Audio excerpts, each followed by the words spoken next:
నమస్తే సార్.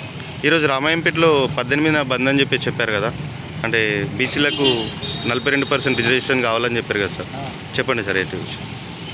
ఈరోజు బీసీలకు చట్టసభలో కాకుండా స్థానిక సంస్థలో 42% రిజర్వేషన్ల కోసం మన తెలంగాణ జేఏసీ అధ్యక్షులు ఆర్ కృష్ణయ్య గారు, ఉపాధ్యక్షులు జాగుల శ్రీనన్న గారు ఇచ్చిన పిలుపు మేరకు తెలంగాణ బంద్లో భాగంగా మెదక్ జిల్లా కూడా పూర్తిగా బంద్ కొనసాగుతూ ఉంది. మరి పొద్దున్న నుంచి కూడా బిజినెస్దారులు అందరూ సహకరిస్తున్నారు. మరి 4 గంటలకే పొద్దున మన బీసీ శ్రేణులు అందరూ కూడా రోడ్లకెక్కి మెదక్లో అయితే ధర్నా కార్యక్రమాలు చేసి కొనసాగుతూ ఉన్నాయి.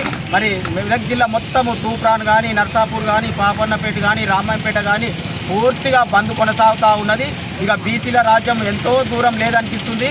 ఈ బంద్లో అన్ని వర్గాల కుల సంఘాలు పాల్గొంటున్నాయి. పెద్ద ఎత్తున వచ్చేసి మరికొంత సేపట్లోనూ బీసీల జెండా ఎగరేయబోతున్నాము. మరి బీసీ రాజ్యం కను చూపు మేరల్లో కనబడతా ఉన్నది. మా బీసీ ప్రజలకు బీసీ రాజ్యాన్ని అందించినాడే పూలేకు, అంబేద్కర్కు నిజంగా నివాళి అని చెప్పేసి ఈ సందర్భంగా మనం వేస్తున్నాను. జై బీసీ.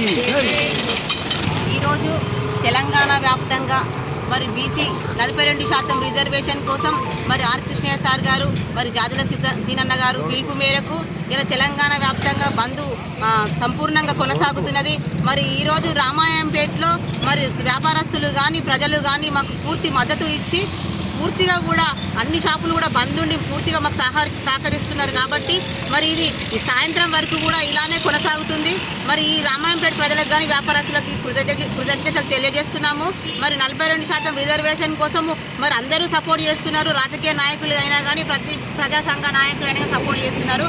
మరి ఇది ఎవరు అడ్డుకుంటున్నారు అన్నది కూడా తెలుస్తలేదు. కానీ ఒకటి చెప్తున్నాము రాజకీయ నాయకులకు, పార్టీలకు, మరి మీరు ముందు నటించి వెనుక ఇంకో రకంగా చేస్తే మరి అవి బయటపడ్డ రోజు మీ తెలంగాణ రాష్ట్రంలో మీ పార్టీకి పుట్టగతులు ఉన్నాయని చెప్పి ప్రతి ఒక్క రాజకీయ పార్టీలకు హెచ్చరిస్తున్నాం.